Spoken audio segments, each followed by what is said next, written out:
since the pandemic. We have like a schedule where it's odd days and even days. So they're not going through 1st through 8th every day. They're pretty much doing odd days, which are 1st period, 3rd, 5th, and 7th. And then even days is the even numbers, 2nd, 4th, 6th, and 8th. So they're spending 90 minutes total in each class. And so that is kind of helpful for kids because you get that instructional part of it, and then you kind of get the hands-on to where they can kind of like do their own individual work and assignments and stuff like that and get it done in a good amount of time. Some of the kids are virtual, some of them are face-to-face, so it's optional, and they do that with 6 weeks. 6 weeks you can choose to be face-to-face or virtual, but you kind of have to stick to whichever one you choose. And then the next 6 weeks you can say, okay, I want to swap it out. Everything is repetition. You have to read, you have to make sure that you are eliminating answer choices, highlighting like articles or passages or whatever you read it to make sure that you're at least trying to feed them. I don't think the learning because of the pandemic will be the same. What I enjoy the most about working with life skills is they're so positive.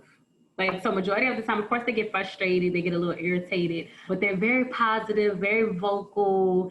And I don't think that they're afraid to get something wrong. It's just like, if you're asking them a question, they're going to give you, what they feel that the answer is to something. It's never like they're nervous to like participate or do something. There's always a willingness of participating.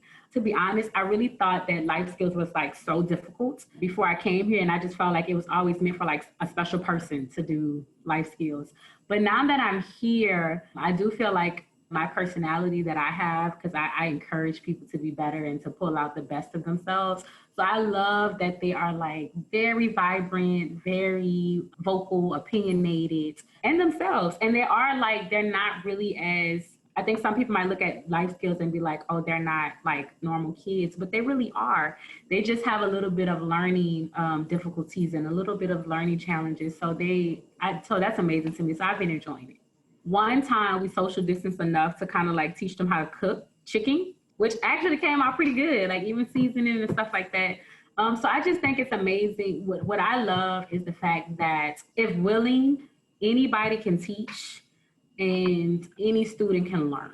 And you just have to pretty much be very patient in living skills and learn the student. So that one-on-one is very important to getting to know them as individuals and also getting to know them as groups, because it kind of like helps you balance out your way of teaching. So it definitely challenges me. It keeps me on my toes. I just want to inspire like any student that, has a disability that could be embarrassed, or parents that may have a child that has those disabilities and choose not to place their student, their child in like special education or something like that due to the fact that they may be embarrassed.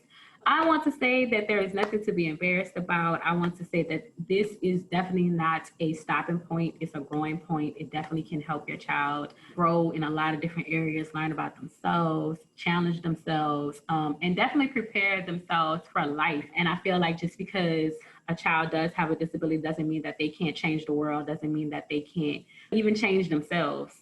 For those who would love to like find out more information, more detailed about life skills, you definitely can visit the Stafford website at staffordmsd.org. You can also feel free to email me personally at lmartin@staffordmsd.org. Extension here is 4062.